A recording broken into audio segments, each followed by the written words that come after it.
Binasura ng Office of the Ombudsman ang mga kasong kriminal at administratibo laban kay Justice Secretary Boying Remulla na inihain ni Senator Imay Marcos.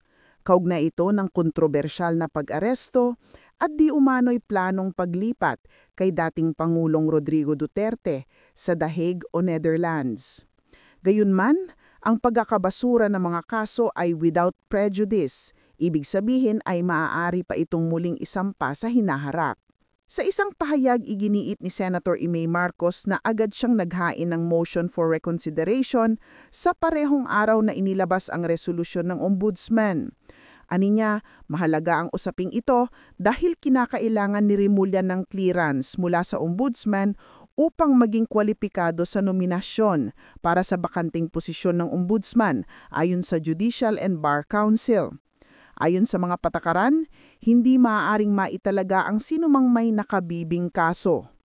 Ayon pa kay Imay Marcos, may kaso pa rin si Secretary Boying Remulla dahil nag-file ako ng motion for reconsideration sa parehong araw na inilabas ang joint resolution ng Office of the Ombudsman.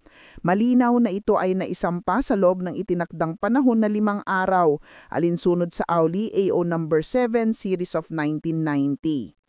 Dagdag niya kung may lumalabas man na clearance na nagsasabing wala ng kaso si Remulla, ito ay malinaw na hindi totoo. Ani niya, sino mang maglalabas ng ganong clearance ay kasabwat sa panlilinlang. Samantala, hindi rin ligtas sa investigasyon ng Independent Commission for Infrastructure o ICI ang administrasyon ni dating Pangulong Duterte.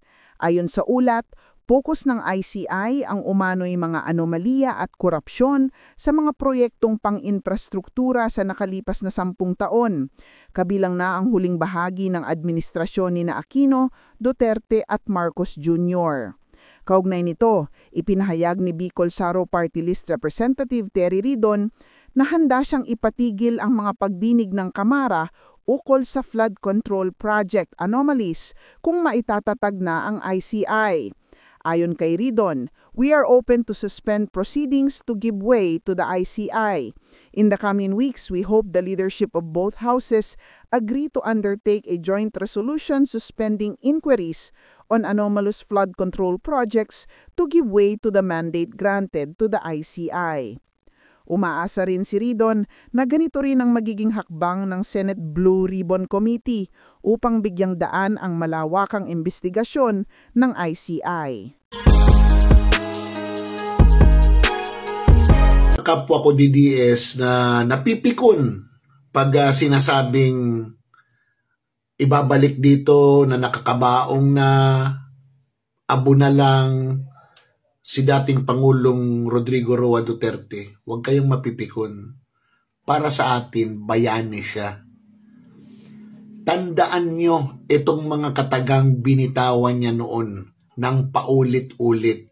Ito about sending me to the International Court of Law. Sinabi ko na nga I am willing to rot in jail for the Filipino. Hindi ba niyo maintindihan yan? He is willing to rot in jail. Ibig sabihin kahit mabulok na siya doon sa bilangguan, maligtas lang ang mga Pilipino. Maging maayos lang ang mga Pilipino. Bakit kayo mapipikon? Kung DDS ka, hindi ka mapipikon. Kasi kumpara mo naman sa Pangulo ngayon, ano ang sinabi ng Pangulo ngayon? Mahiya naman kayo. Diba? I am upset. I am very angry. Ayun lang. Meron ba siyang sinasabi na gagawin ko ito lahat, ikamatay ko man para sa mga Pilipino? Wala. Bakit? Sangkot yung pinsan niya sa kalokohan. Kaya wag na wag kayong mapipikon. Taas noo nating harapin na ang ating dating Pangulo ay isang bayani. Ginawa niya lahat at makulong man siya para maging maayos ang bansa natin na sinira lang ng administrasyon na ito. Mabuhay tayo mga DDS at syempre, sayang ang bayot! Huwag kayong mapipikon dyan kay bayot dahil may warrant